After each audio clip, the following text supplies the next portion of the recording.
ಧಿಕ್ಕಾರ ಧಿಕ್ಕಾರ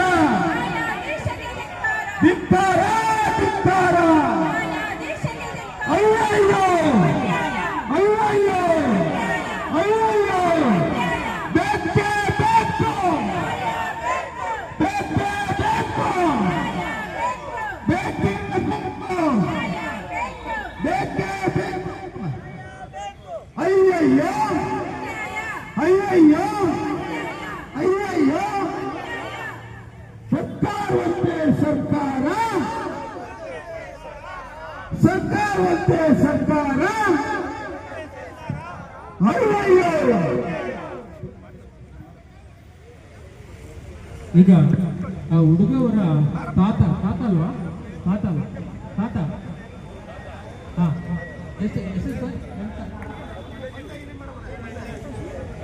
ಪಿ ವೆಂಕಟೇಶ್ ಅವರು ಒಂದು ಆ ಘಟನೆ ನಡೆದಂತಹ ಸ್ಥಳದಲ್ಲಿ ಯಾವ ರೀತಿ ನಡೆಯುತ್ತೆ ಎಂಬಂತಹ ಮಾಹಿತಿಯನ್ನ ತಮ್ಮ ಮುಂದೆ ಹಂಚಿಕೊಳ್ಬೇಕಂತ ಅವರನ್ನು ಕೇಳ್ಕೊಳ್ತೀನಿ.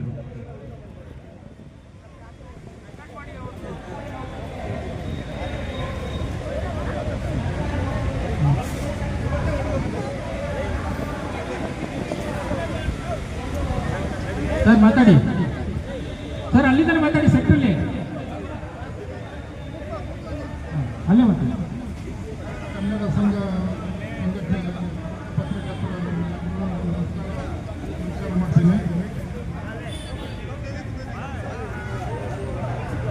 ನಮಸ್ಕಾರ ಮಾಡ್ತೇನೆ.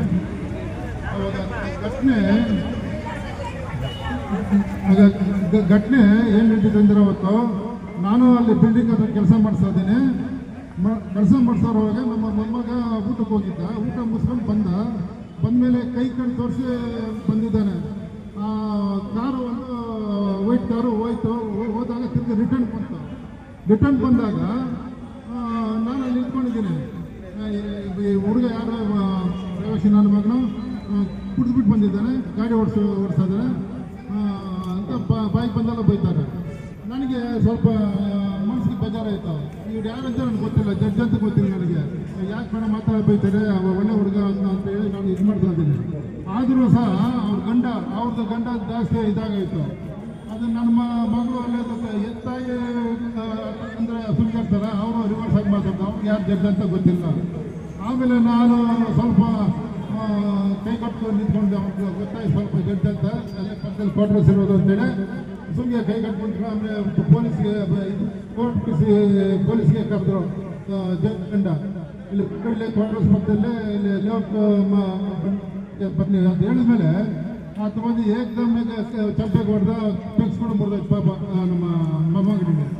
ಆದಮೇಲೆ ಯಾಕೆ ಈ ಥರ ಮಾಡ್ತಾರೆ, ಚಿಕ್ಕ ವಿಷಯಕ್ಕೆಲ್ಲ ಜಡ್ಜ್ ಹೋಗಿ ಈ ಥರ ಬಂದು ಇದು ಮಾಡ್ಬೋದು ಅಂತೇಳಿ ನಾನೇ ಮನಸ್ಸಲ್ಲಿ ತಿಳ್ಕೊಂಡೆ. ನಾನು ಆವಾಗ ನಮ್ಮ ಮೊಮ್ಮಗನ ಗಾಡಿಯಲ್ಲಿ ಕುಡಿಸ್ಕೊಂಡ್ರು, ಮಗಳನ್ನ ಪೊಲೀಸ್ ಜೀಪಲ್ಲಿ ಕುಣಿಸ್ಕೊಂಡ್ಮೇಲೆ ಆಮೇಲೆ ಅಲ್ಲಿ ಪೊಲೀಸ್ ಸ್ಟೇಷನ್ ಹೋದ್ಮೇಲೆ ಅಲ್ಲಿ ಇಲ್ಲ ಅವ್ರು ಜಡ್ಜ್ ಹೇಳಬೇಕು ನಾವು ಬಿಡೋದಕ್ಕೆ ಅಂತೇಳಿ ಇದು ಮಾಡಿದ್ರು. ಆಯ್ತು ಅಂತ ಹೇಳಿ ನಾನು ರಿಕ್ವೆಸ್ಟ್ ಮಾಡ್ಕೊಂಡು ಅಂತೇಳಿ ಕೋರ್ಟಲ್ಲೇ ಮಧ್ಯಾಹ್ನ 3:15 ಗಂಟೆಯಿಂದ ಸಂಜೆ 5 ಗಂಟೆವರೆಗೆ ಅಲ್ಲೇ ಇದ್ದ, 6 ಗಂಟೆವರೆಗೂ. ಆಮೇಲೆ ಸಬ್ ಇನ್ಸ್ಪೆಕ್ಟ್ರು ಕರೆಸಿ ಅಂತ ಹೇಳಿದ್ರು ನಮ್ಮಲ್ಲಿ ಕೋರ್ಟ್ ಫೀಸ್. ಆಮೇಲೆ ಕರೆಸ ಮೇಲೆ 1 ಅವರ್ ಮಾತಾಡ್ಕೊಂಡಿದ್ರು. ನನ್ನ ಒಳಗೆ ಕರೆಸಿಲ್ಲ. ಆಯಿತು, ಮಂಗಳವಾರ ದಿವಸ ನೀವು ತಾಯಿ ಮಗನು ಕೋರ್ಟ್ ಅಟೆಂಡ್ ಆಗಬೇಕು ಬೆಳಿಗ್ಗೆ 11 ಗಂಟೆಗೆ ಅಂತ ಹೇಳಿಬಿಟ್ಟು ಬಂದರು. ಆಯ್ತು ನಾನು ಕಳಿಸ್ಕೊಡ್ತೀನಿ ಅಂತೇಳಿ ನಾನು ನನ್ನ ಪಾಡಿಗೆ ಅವತ್ತು ನಮ್ಮ ತೆಂಗಿನ ಅಡುಗೆ